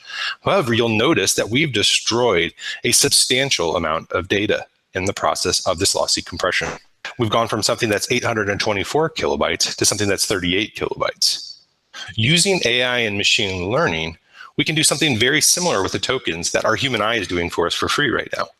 Although data has been lost, right now our brains are putting the notion together that, this is definitely coming from the same image, even though I have a fraction of the data. When we do this tokenization of the biometric data, we want to create a method so that the AIs that we train, much like the human eye, are able to see the resultant tokens and be able to say, yes, I believe this comes from the same source. So let's talk about the other properties of the tokens that we need to have in order to make them ultimately usable. Because we're doing this lossy compression, we're going to have something that is much smaller in size compared to the input data. Depending on the biometric provider, biometric templates could be from kilobytes into actually multiple megabytes in size. if we think about offline storage and offline comparison of biometric templates, size becomes extremely important. The larger the template is, the less number of templates I could actually store in order to do one-to-many type of comparisons. So the actual destruction of data serves a secondary process in that it allows me to store much more information on a single device. Interestingly enough, because we're doing probabilistic matching, the probability of us seeing the exact same token given back from a user providing a new sample is probabilistically impossible. Therefore, if we see an exact token given back to us, we know this to be actually an attack vector. Because we've destroyed data and we can't go back to the original source, it becomes impossible for the potential fraudster to create derivative tokens. We can also use other cryptographic methods, such as hashing, to make the system more secure and more unique. We can also apply salts to the various algorithms we have in order to use the same algorithm, but have completely different outputs on a customer-by-customer basis. Because the resultant tokens created are unknown and have no feasible information about them, we can also inject dummy data and dummy tokens along with the real data in order to provide more confusion to the would-be hacker about what it is they're actually getting and the value of that data. So much like biometric data, these identity tokens are going to allow us to provide ability to prove uniqueness. This in by itself is an incredibly powerful thing. In places such as humanitarian situations or places where people don't have any type of ID documentation, being able to say, have I seen you before, and potentially have I given you aid, is extremely powerful. And it allows places such as NGOs to make sure that they're using their dollars and their resources more efficiently. I can also do both one-to-one and one-to-N matching of tokens, just like I can in the biometric space, using very similar mechanisms. Because I can prove uniqueness and because I can do one-to-N matching, I can also create specific types of lists, such as positive and negative lists. In the past, we've done this in order to provide lists for finding missing people, in order to find human traffickers, in order to find known fraudsters. In this case, just knowing that someone is in a list, regardless of knowing what their name or any other information, allows the people to be treated in a specific way and allows for deeper inquiry without sharing any other information about them. Again, we've already talked about, I can use different salts in order to create multiple representations of the same person. This allows me to obfuscate the person's biometric token in ways that there's multiple ways for me to match, although all of them actually live within the same data lake. As we've mentioned before, there's a little utility to would-be attacker because without the actual new biometric sample being used in order to match, they have no idea what these tokens are actually pointing to. So what I'm showing on this slide is a very powerful representation. One of the most important takeaways from this is the notion that regardless of whether I am doing enrollment, one-on-one matching, or one-to-many matching, the biometric sample and the biometric template can basically be thrown away on device and never have to leave the device. As soon as this token is being created, in our case with TrustStamp, we call it IT2, which we call a irreversibly transformed identity token. Once I'm in the token space, I can do all of the same type of activities that I would normally do in the biometric space. But in this case now, I'm using tokens.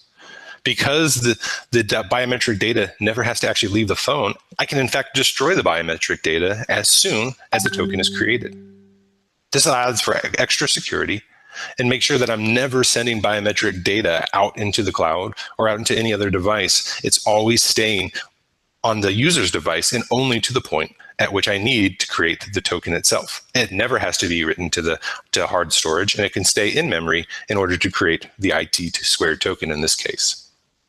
So what are the advantages of the schema? Well, first and foremost, there are many privacy regulations that are starting to come up that show and define how long I can create and hold biometric data before I must destroy it. This has a problem because in many cases, we don't want to have someone to re-enroll every 3 or 6 months or even a year. This creates a bad user experience and is a bad use of the data that we have. By creating these tokens, this will give us greater data retention policies and greater longevity. It also allows us to have many more possible storage mediums. We talked about the size of the tokens. In the case of our own facial biometrics, the tokens we create are only 128 bytes, very small. This can obviously fit on many different mediums, whether it be QR codes that have about 3K worth of data, to blockchain, which again, in a blockchain, the size of the data is important because there's relative costs, and obviously will fit into database, whether it be local or in cloud-based solutions. Because the tokens themselves are so small, I can also capture multiple biometrics within a single QR code and provide multi-factor authentication, and at the same time, have plenty of other space within that code, whether I want to store it with dummy data, whether I want to store it with customer-specific data. It also allows me to authenticate between organizations without exposing the sensitive data. Again, if I think about, I have a biometric sample that creates two different tokens based upon two different salts, one for company A and one for company B. We could then send those biometric tokens to each of the companies. They both match. They both say, aha, we both have the same match. And based upon that, they could now do zero knowledge proofs between one another in order to interrogate and making sure that all the rest of the data is also matching. They can do this without exposing the sensitive data. So just like biometrics and biometric templates, we are using probabilistic matching. Based upon this, we can create then different threshold levels of success or failure based upon the transaction value or the risk associated. Because the functionality and that creates the tokens creates something that is so much smaller, it does now give us the ability to do both on and offline functionality. Tokens themselves don't necessarily have to be just a biometric data. We can also create tokens of non-biometric data, and we can put those in a data lake and use them interchangeably. Whether we use header data in order to define things, or whether we use size, or if we let the biometric data, just the matching function itself, be able to find a non-biometric versus biometric data, it doesn't really matter. Because of this also, we can seamlessly add new types without having to re-engineer whole systems. We're just adding new tokens. The tokens themselves are what they are to the system. It doesn't matter. Breaches, again, don't expose data that harms the customer because via the destruction of the data, they can't ever go back to the original function.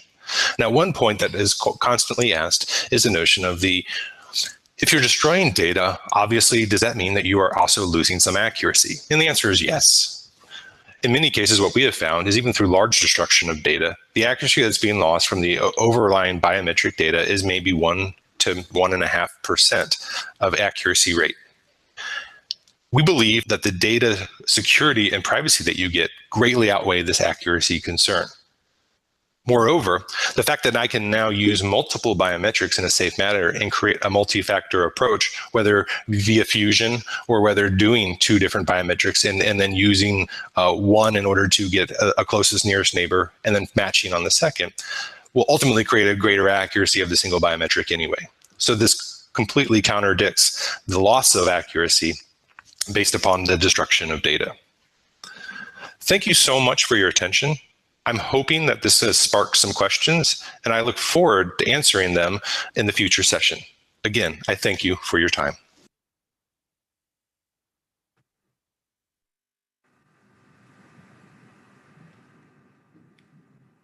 Scott? Thank you very much, Scott, for the presentation, and perhaps before we go into the Q&A session, let me invite Shona to also come in for the SWIP letters, and then we'll have the last one just before we wrap up the session. Shona. Okay, thank you, Tumelo. Before I do, and I hope the interpreters are able to transmit this message for me as well, just an update about the SWIP letters. Please do not enter the letters until the end of the day when you have collected all 8 letters. If you have been entering the letters, we have reset the system and we need you to wait until the end of the day. We still have a few letters to announce. So please do not enter your letters until the end of today, okay? All right, and so now I'm going to announce the 5th SWIP letter for the day. Okay, please note this is number 5, and you have to enter your numbers in the exact sequence that we have been calling them throughout the day. Okay, so I will share my screen.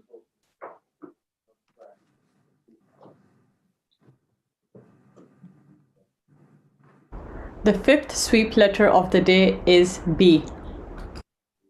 La cinquième lettre sweep du jour est le B. The fifth sweep letter of the day is B. La cinquième lettre sweep du jour est le B. Thank you, Tumelo. Thank you. Thank you very much, Shona. Distinguished delegates and participants, we are now getting into Q&A, and there will be some questions from myself, but I think we will all be free to raise our hands if there is a question we feel we need to ask. But let me Scott, maybe start with you on the issue of tokenization. It's an emerging issue, especially for many of our African countries. If you look at protecting identities of citizens, but how practical is it, or are there other countries in Africa in particular where this concept of tokenization have been implemented? But I think for Dr. Susan, there's a question around the mobile application that you shared, especially for driving license. And the question is, which countries has this concept been implemented, and how long did it take to roll it out? Maybe a very similar questions again for Dr. Susan along those contexts is that in many African countries, yes, birth registration remains very low, and therefore birth certificates as an initial digital or initial identity for clients is missing. But how would you then advise government and innovators to ensure that digital identity management is implemented? Maybe for Koshi, and I think the same question goes to Lyle. One of our delegates has indicated a very interesting question that, businesses, especially financial institutions, are mainly interested in the business. So if you then are concentrating on building an identity system that is responsive for the ecosystem that we are looking for, them the priority is business. So how do you balance the two? I think on that note, colleagues, I think I will, any one of you will come in, but again, I will invite delegates to raise their hands, or if you so wish, panelists, you can also, if there is a question you want to ask fellow panelists, you feel free to do so. Scott, how practical is it in the context of Africa, and where has this concept been implemented? But it's one that is urgently needed given the protection of identities that we need to ensure that it's in place. Sure, great question. And first of all, although kind of the concept of this was started from our own biometrics when GDPR kind of came out, and the notion of how do we secure our own biometrics that we own, that we also create, we're actually working with MasterCard currently in their humanitarian areas. There's a program that they have what's called Inclusive ID and also Community Pass, of which our tokenization is actually built into it. I believe this is going to be launching out into Africa in the new year. So this will be one of the first large-scale deployments in Africa of tokenized identities. And we look and hope for it to be just the first of many. Again, we believe that the privacy and making sure that people's biometrics remain safe, and kind of the best way that we found so far is again via the tokenization of these biometrics, as opposed to keeping these templates around.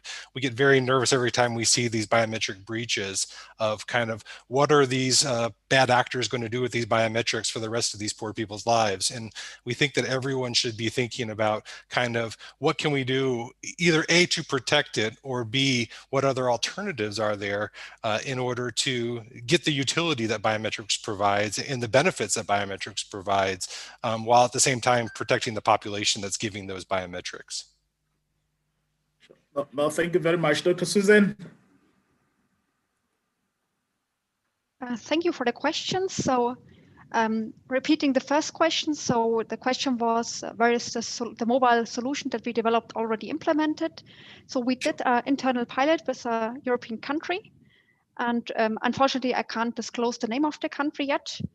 And however, right now in the COVID situations, we have been in discussions for a countrywide rollout, and we have to see how the COVID situation goes on, because right now there are so many topics on our government that digitalization is important, but it's hard to implement it in these times. But we are definitely in contact with this one government to follow up and discuss a countrywide rollout. Regarding the second question, yes, this is a very relevant question. In many African countries, the birth registration is still a big problem. And I think there is not an easy answer to that. I think one could go on a step-by-step process. First of all, covering at least, maybe if not done by birth, but later on, registering all people of the country by setting up a national civil registry. This, I think, will be already a very valuable step if you collect all people's data, even if it's not at birth, then maybe later on, worst case, when they get their first ID, when they become of age, for example. And by having set up a national civil registry, you can then be sure that at least everything that happens afterwards is ensured. You can easily build up a digital ID and so on. But still, of course, the question remains how to onboard also kids. And I think there can be solutions. I mean, the solution that I presented, the solution True ID that can be used for renewal of driver license, you might also use such a solution for registering a birth. Not authenticating the kid. I mean, there's no biometrics for a newborn, but like using the parents and authenticating them. And they said, yeah, I got a newborn. This is the data of the kid. This could be one solution in that direction, but I think there will be a broad way of solution needed to really cover that birth registration topic. Thank you very much. Kushi, banks are just rushing to get customers. So how do you balance the two? And I think maybe questions specific to Ratesh on the UPI. Do you see that implementable in Africa? If so, could you also shed some light on that? So with respect to UPI use case, I think Africa has a lot of telco wallets, but these wallets do not have interoperability amongst each other, and a platform like UPI can drive that interoperability and can actually enable commerce in a more efficient way by, people using different telco wallets transact with each other, and at the same time make it real time. Bring in merchant small businesses in different corners of the continent into the payment landscape, and definitely governments are kind of involved in a lot of subsidies to the citizens, and that could also be one of the other use cases. So we are very kind of confident about UPI's benefits, and we'll be happy to kind of discuss the same with different countries, different regions in Africa, and then explore collaboration. Right. Lyle, you made a very interesting presentation, especially on authentication on the go. Given the infrastructural challenges that perhaps often than not, Africa is always saying that there are infrastructural constraints, especially if you look at communication or ICT side. What is your experience in Ghana? How were you able to overcome some of those infrastructural challenges, especially on the authentication on the go?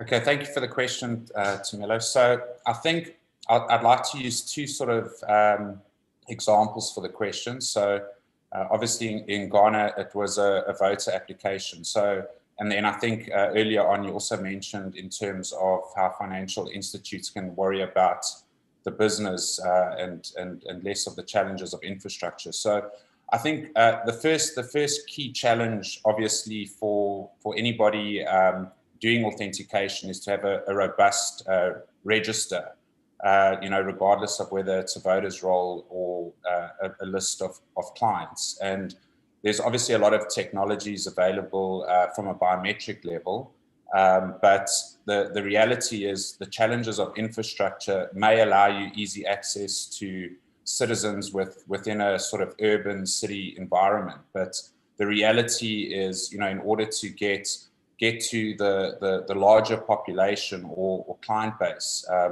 the solutions need to be completely mobile.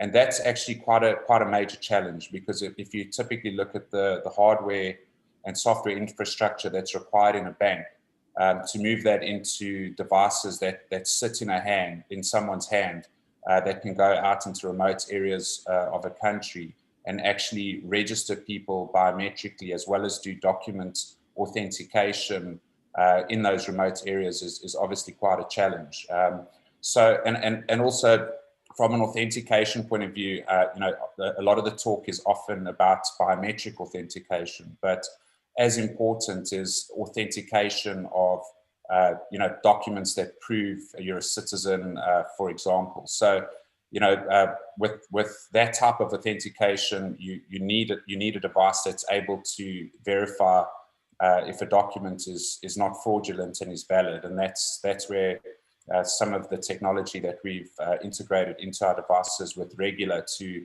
look into the security features and guarantee that document is valid and can be used to enroll the person out in the field, as well as authenticate a person out in the field. So I think the summary of my answer is, having equipment that is you can hold in your hand with all the same infrastructure that sits typically in an urban banking office is the key step to ensuring that you can actually both enroll and authenticate the population at large. So the mobility of that and taking it, ultimately the summary is taking the services to the people rather than the other way around is the key challenge to overcome. No, thank you very much. Koshi, before you come in, I will invite Shona to come in for the last exercise, but just prepare Koshi to share with us on the area of, we have these fragmented systems.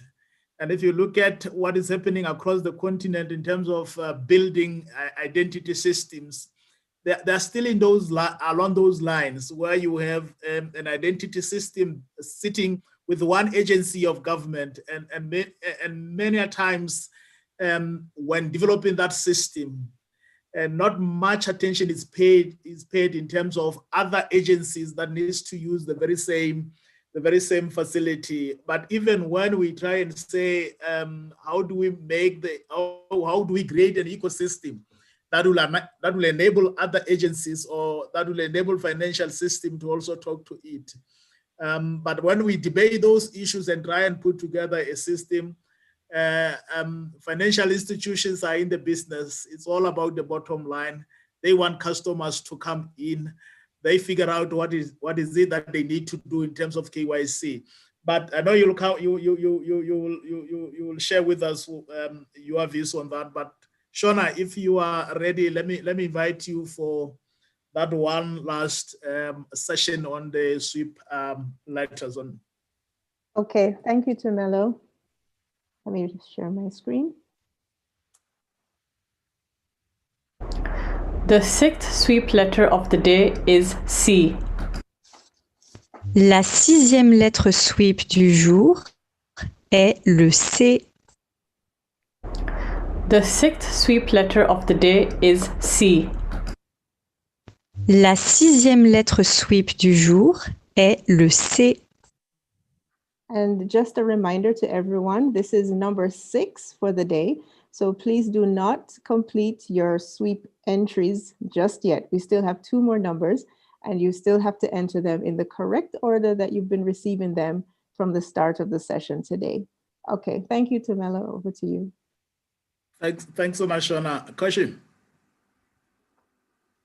Thank you. Let me just try to quickly highlight from the thoughts that I was sharing.